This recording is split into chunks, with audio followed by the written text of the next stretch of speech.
हरे कृष्णा। आप सभी स्वस्थ रहें, सुरक्षित रहें और खूब खुश रहें, यही मेरी अभिलाषा है। एकदम दानेदार लड्डू बेसन के, और बेसन के लड्डू के साथ ही बनेगी परफेक्ट चकली। ये चकली का जो नाश्ता होता है दिवाली के टाइम तो हम बनाते ही हैं, यूं भी कभी चाय के संग खाने में भी बहुत अच्छी लगती है। और इन नाश्तों को आप हमेशा बना सकते हैं।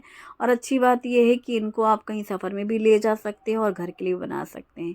कल के व्लॉग में आपने देखा होगा मैंने गुड़ को बारीक किया था। अक्सर ये सब पूछते हैं कि जो मैं चाय में गुड़ डालती हूँ तो ये कौन सा गुड़ होता है। हम डी मार्ट से लेते हैं ये गुड़, इसी डब्बे में आता है, प्लास्टिक के डब्बे में बड़ा सा टिक्कड़ होता है जिसको मैं ऐसे नाइफ से एकदम बारीक करके डब्बे में रख लेती हूँ। फिर जब हमें चाय बनानी होती है, चाय में पहले अदरक या जो भी इलायची वगैरह डालना है, दूध, चाय की पत्ती, पूरी अच्छे से चाय बॉईल हो जाती है, लास्ट में ये गुड़ डाल करके मिक्स करके फिर एक उबाल ज़रूर लेते हैं और फिर चाय इंजॉय करो। बिल्कुल भी नहीं फटती है, पता नहीं क्यों, लेकिन ये डी मार्ट का ही गुड़ है। और इस डब्बे में केसर लिखा होता है, एक पेपर चिप लगा होता है ऐसे डब्बे के अंदर, और इसी ट्रांसपेरेंट डब्बे में मिलता है। और मैं काफ़ी टाइम से इसको यूज़ कर रही हूँ। और फिर बीच बीच में मैं इसलिए बता देती हूँ कि कुछ न्यू व्यूवर्स होते हैं और उनका सेम वही क्वेश्चन होता है कि आप कौन सा गुड़ लेते हैं, कहाँ से लेते हैं। और ये ऑनलाइन नहीं लिया, डी मार्ट से लिया, तो इसलिए मेरे पास इसकी लिंक नहीं होती है ना। और आप देख सकते हैं, हो सकता है आपके शहर में मार्केट में भी मिलता हो, क्योंकि ये कोई ऐसा डी मार्ट का ब्रांड नहीं है कि उसमें जैसे होता है ना, कुछ कुछ पैकिंग होती है डी मार्ट की पर्सनल, उसमें लिखा होता है डी मार्ट का। लेकिन इसमें ऐसा कुछ नहीं, बस लिया डी मार्ट से, जैसे और भी हम अदर प्रोडक्ट्स वहाँ से परचेज़ करते हैं सेम वैसा ही।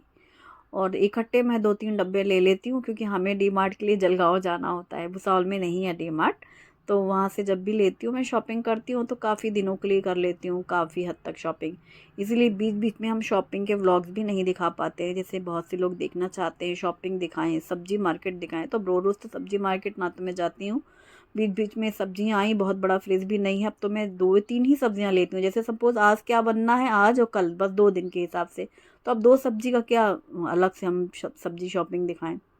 और सेम वही है, डी मार्ट से हम एक बार ले लेते हैं तो 4-6 महीने का इकट्ठा सामान आता है, लेकिन फिर भी लगता रहता है, घर में गृहस्थी है, 10-15 दिन में कुछ चाहिए होता है। तो फिर या तो कुछ चीज़ें ऑनलाइन ले लेते हैं फ्लिपकार्ट से ग्रोसरी में, या फिर यहीं लोकल एक शॉप है साईं जीवन, वहाँ से भी थोड़ी थोड़ी चीज़ें आती रहती हैं घर की, क्योंकि इकट्ठा तो 6 महीने का अंदाज़ा भी नहीं कर सकते कि क्या ही चीज़ लग जाएगा।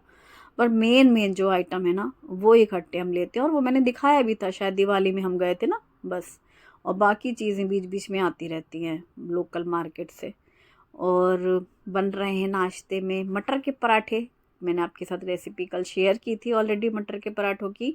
और वो जो मटर की फिलिंग है वो मैंने थोड़ी, मतलब बनाए नहीं थे ज़्यादा, लेकिन बन ही गए थे। तो वो जो 6 बॉल्स हैं उसमें से हम 3 लोगों का नाश्ता हो जाएगा। हस्बैंड आज स्टेशन, दूसरे स्टेशन में गए हैं, मतलब ड्यूटी के लिए, तो सुबह 6 बजे ही निकल गए थे, ट्रेन थी उनकी। तो उन्होंने ब्रेड बटर और चाय ली थी, सुबह सुबह पराठा खाने का उनका मन नहीं था। अब चूंकि ये मटर की जो फिलिंग है, 6 लड्डू जो बचे हुए थे, तो ये 6 पराठे जो बन रहे हैं, हम 3 लोग हैं, मैं और दोनों बच्चे, तो हम लोग का 2-2 पराठा नाश्ते के लिए बन रहा है।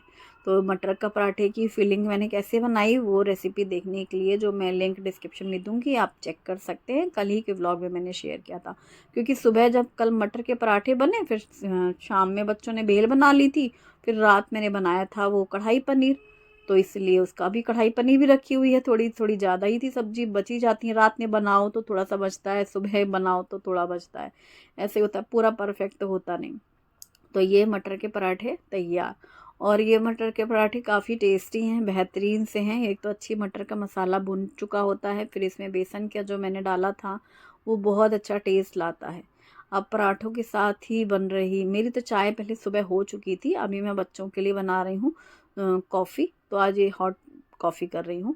तो दूध गर्म करने रखा है, फिर मैंने यहाँ पर ग्राइंडर जार में चीनी और कॉफ़ी, जितनी चीनी है उससे डबल, सॉरी, जितनी कॉफ़ी है उससे डबल चीनी ली है, यानी 2 चम्मच वो और 4 चम्मच ये।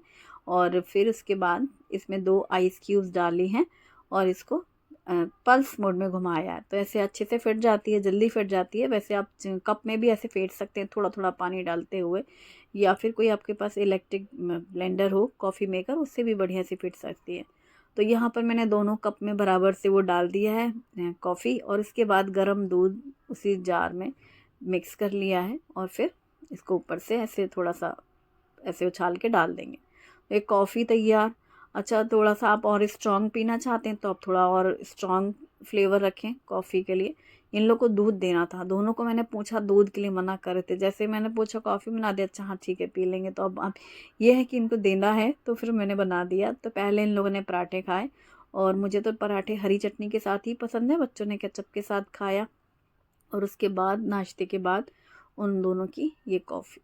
अब मेरी चाय सुबह हो चुकी थी, लेकिन फिर अभी जब मैंने पराठे खाए तो फिर थोड़ी देर बाद फिर मैंने अपने लिए कॉफ़ी बनाई। अभी इसलिए नहीं बनाई थी क्योंकि मुझे अभी नहीं पीना था, थोड़ी देर रुक के। तो पहले इन दोनों की बनाई, फिर मैंने अपने पराठे खाए नाश्ते के बाद, फिर मैंने अपने लिए बनाई कॉफ़ी और फिर कॉफ़ी पी। ठंडा ठंडा मौसम और सुबह के समय में अच्छा लगता है कुछ गरम गरम, और घंटों बैठ के बातें करना। अब बच्चे जब घर पे रहें, जैसे शुभी अभी आई हुई है, तो हम लोग की बातें भी चलती रहती हैं और मेरा काम भी होता रहता है बीच बीच में। और घर के बाकी किचन तो मैं संभालती हूँ, और शुभी की हेल्प हो जाती है कि वो घर की साफ़ सफाई कर देती है। आज उसने ड्रेसिंग भी पूरा साफ़ किया था, बाथरूम में और ड्रेसिंग में सारे मिरर वगैरह सब क्लीन किया और झाड़ू पोछा किया। और यहाँ पर मैं थोड़ी देर बैठी आराम से। फिर मैं सोचने लगी क्या बनाऊँ। लंच में दाल चावल ही खाने थे बच्चों को केवल, तो फिर अब दाल चावल ही खाना है तो मैंने सोचा कुछ दूसरा कुछ नाश्ता बना के रख लेते हैं ना। तो एक गिलास पानी गर्म किया, इसमें एक बड़ा चम्मच मैंने ऑयल डाला, और ये डाला है भांजनी का आटा, चकली वाला, जिसकी रेसिपी मैं ऑलरेडी आपके साथ शेयर कर चुकी हूँ। और तब मैंने वो बताया भी था कि ये भांजनी का आटा बना के रख सकते हैं पिसवा के, फिर जब बनाना हो थोड़ा थोड़ा आप यूज़ कर सकते हैं। तो एक जितना मैंने पानी लिया है उतना ही आटा लिया है, और सिर्फ इसमें 1 चम्मच तेल डाला है पानी में, क्योंकि इस भाजनी के आटे में सारी चीज़ें मिक्स हैं, हल्दी, मिर्ची, नमक वगैरह, सफ़ेद तिल, सब जितने भी मसाले, सब पूरा। वो रेसिपी मैं लिंक डिस्क्रिप्शन में दूंगी, आप चेक कर सकते हैं कि कौन कौन से अनाज भून के पीसना है। तो ये मैंने अलग रख दिया ढक करके गरम करने। अब मैं करने लगी हूँ तैयारी बेसन के लड्डू की। तो बेसन के लड्डू के लिए मैंने 2 कप लिया है बेसन, और 1 कप लिया है घी। 2 कप बेसन में पूरा 1 कप घी। तो पहले मैंने आधा कप घी डाला है। 2 कप बेसन कढ़ाई में डाल दिया, लेकिन घी पहले आधा कप डाला। अच्छे से पहले एक बार मिक्स कर लिया। तो देखो ये ड्राई लग रहा है ना आधा कप में। फिर मैंने वापस से आधा कप फिर से इसमें डाला, यानी कि जो कि मैं पहले ही बोल रही हूँ, 2 कप बेसन में पूरा पूरा 1 कप घी। अब अच्छे से मिक्स करते हुए बन रहा था, यानी बेसन सॉफ्ट हो गया था घी डालने से। जब दोबारा घी डाला और अच्छे से उसको मिक्स करते जाएंगे, एकदम डार्क ब्राउन कलर आने दें। और बेसन के लड्डू के लिए कुछ ऐसी टिप्स हैं जिनसे इतने गजब के लड्डू बनेंगे ना, एकदम हलवाई स्टाइल। मार्केट के कोई भी यकीन नहीं कर सकता कि ये लड्डू अपने घर पे बनाए हैं। और जब बेसन भुनता है तो पूरा घर महक उठता है, बहुत अच्छी खुशबू आती है। और बेसन के लड्डू मतलब हमारे लिए मेमोरी है कि हॉस्टल का नाश्ता लड्डू मठरी इतना खाए कि मतलब बोर से हो गए लड्डू मठरी से बहुत। तो अभी भी वही होता है, कहीं भी बाहर जाना हो या कोई घर में आ रहा है, कोई ऐसे तीज त्योहार है जब बिज़ी रहते हैं, तो थोड़ा सा सूखा नाश्ता बना के रखना हो तो सबसे पहला नंबर बेसन के लड्डू का ही आता है। या फिर आटे के लड्डू जो हम लोग ड्राई फ्रूट्स वाले बनाते हैं वो। अब आजकल वो बनना शुरू हो गए हैं डेट्स के लड्डू, शुगर फ्री के चक्कर में। ड्राई फ्रूट्स वाले बन तो जाते हैं, हेल्दी होते हैं, पर कुछ भी कहो, पर वो जो आटे वाला लड्डू होता है ना, मेवे वाला, वो खाने का अलग ही स्वाद है। जैसे कि बेसन वाले में घी का जो पता चलता है ना स्वाद, मिठास तो मीठेपन के लिए खा ही रहा होता है कोई भी इंसान, मीठा खाना है तो, लेकिन एक सोंधापन भी रहता है ना बेसन और आटे वगैरह में। अच्छा, बेसन बहुत अच्छा भुनने के बाद बहुत अच्छी टिप होती है, फिर गैस बंद कर देंगे। जिस भी कढ़ाई में आप भून रहे होते हैं वो बहुत अच्छे खासे गर्म रहती है, उसमें थोड़ा सा दूध का छींटा लगाना। मैंने ऐसे थोड़ा सा मतलब कि 4-5 चम्मच दूध ऐसे मिक्स कर दिया इसमें। जैसे दूध डालेंगे ना एकदम, क्योंकि वो गर्म है कढ़ाई और बेसन खूब गर्म होता है, वो एकदम से पहले थोड़ा सा ऐसे धुआं सा छोड़ेगा।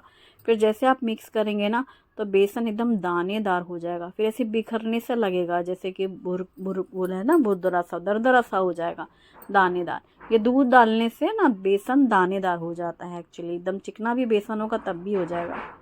अब अच्छा भून चुका था, गैस बंद है, कढ़ाई काफ़ी गर्म रहती है। थोड़ी देर मैंने उसको मिक्स किया ताकि वो थोड़ा सा ऐसे एक जगह पकड़ के डार्क ना हो जाए।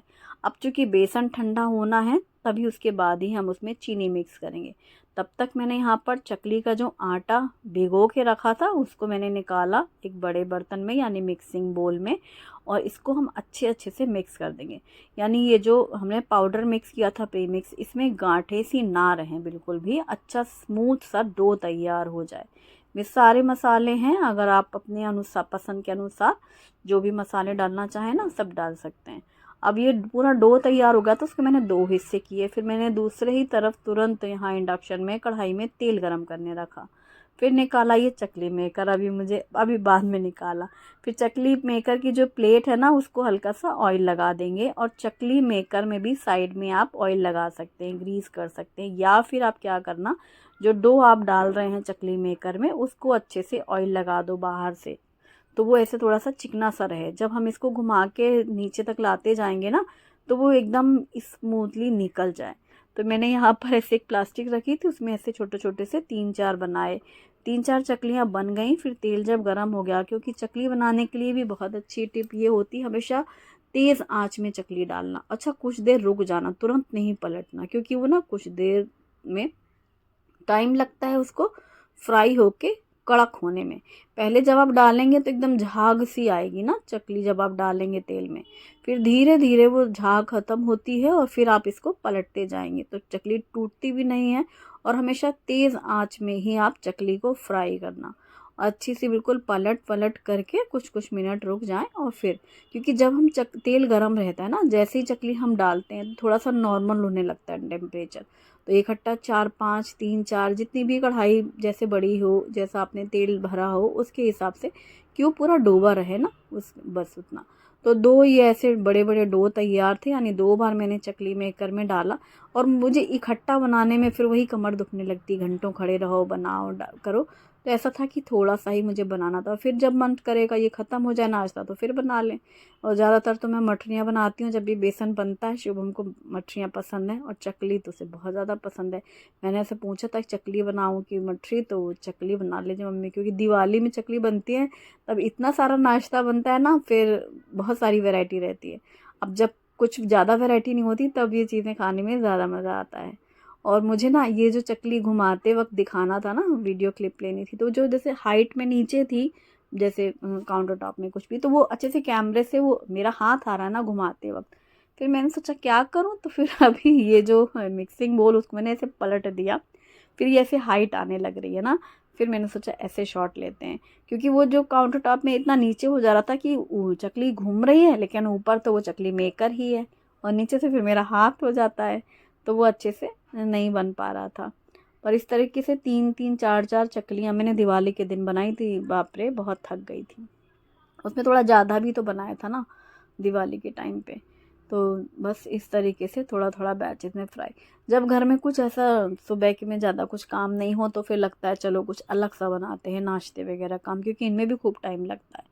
अब दाल चावल बनना था तो एक कुकर में मैं दाल रखती हूँ, एक में चावल, तड़का लगाया, पापड़ सेका, खीरे काटे और बस दाल चावल और सैलड पापड़ यही खाया लंच में। तो मैंने इसलिए ये चकली बना ली, तो शाम की चाय हो या फिर ऐसे बच्चों को कुछ हल्की फुल्की भूख लगे तो बढ़िया रहता है। चूड़ा भी बनाने को सोच रही थी, फिर मैंने तो चलो कल बनाएंगे चूड़ा, या फिर और वो भी सोची थोड़ी सी मठरी बना लें, या बेसन के लड्डू बन गए वो बनाएंगे।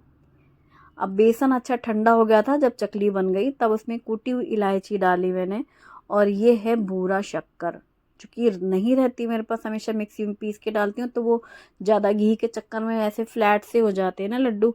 लड्डू बनाने के लिए हमेशा आप भूरा शक्कर का इस्तेमाल करना, जिसे तगार भी कहते हैं। बहुत से लोग तगार बना लेते हैं, पता नहीं क्यों मुझे डर ही लगता है। मैं देखती हुई मम्मी लोग कैसे बनाती हैं फिर भी हिम्मत नहीं कर पाती हूँ मैं, मुझे लगता है मुझसे बनेगा नहीं क्या। तो मैं तो रेडीमेड ही लेती हूँ। ये भूरा शक्कर है जो रवेदार होती है, ऐसे देखने में जब आप प्लास्टिक में जैसे पॉलीथीन में आता है ना तो आपको ऐसे छूने में लगेगा जैसे सूजी रवा है, लेकिन वो सूजी रवा नहीं होती, वो भूरा शक्कर मीठा वाला। मैंने 1.5 कप डाला, पहले मैंने 1 कप डाला था, ठीक है। मिक्स किया, पूरा मिक्स करने के बाद वो चीनी कम थी तो फिर इसमें आधा कप और डाला, क्योंकि हमारे पास 2 कप बेसन और 1 कप घी यानी 3 कप का था ना रेशियो। तो 3 कप में 1.5 कप चीनी, घी और बेसन दोनों का ही माना जाएगा ना, 3 कप हो गया था मिक्सचर। तो 1.5 कप चीनी पूरी बराबर डाली। हालांकि ये भी ज़्यादा नहीं है, जबकि बेसन के लड्डू में अगर 3 कप है चीज़ें तो बहुत से लोग 2 कप या 2.5 कप करीब डाल लेते हैं, और मार्केट में तो बहुत ही मीठा मिलता है ना। मैंने 1.5 कप डाली थी। तो आप जब बनाएं तो इस तरीके से नाप का बना सकते हैं। आप चीनी कम ज़्यादा अपने स्वाद के अनुसार कर सकते हैं। फिर हाथों से पूरा मिक्स करके लड्डू जब बंधने लग गया तो फिर गोल गोल शेप तैयार हो गया लड्डू और ये रही चकली। तो कैसा लगा आज का वीडियो मुझे ज़रूर बताइएगा। वीडियो आपको पसंद आएगा तो लाइक ज़रूर करिएगा। अपनी फैमिली और फ्रेंड्स के साथ भी शेयर करें।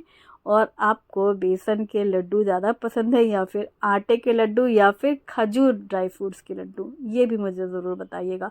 और देखो ये लड्डू ना मुझे इस तरीके से मार्केट के डब्बों में भर के रखने में बड़ा अच्छा लगता है। ऐसे फिर ऐसे भर के रख दो, जैसे लगता है कि हाँ बाज़ार की आई हुई चीज़ें। हालांकि घर में सबको पता है कि घर में बना है, पर यकीन मानो ऐसे सामने से कोई आया है और आप ऐसे लड्डू दे रहे हैं डब्बा, सोचेंगे कि बाहर का है, लेकिन खाने में भी बिल्कुल स्वाद मार्केट जैसा।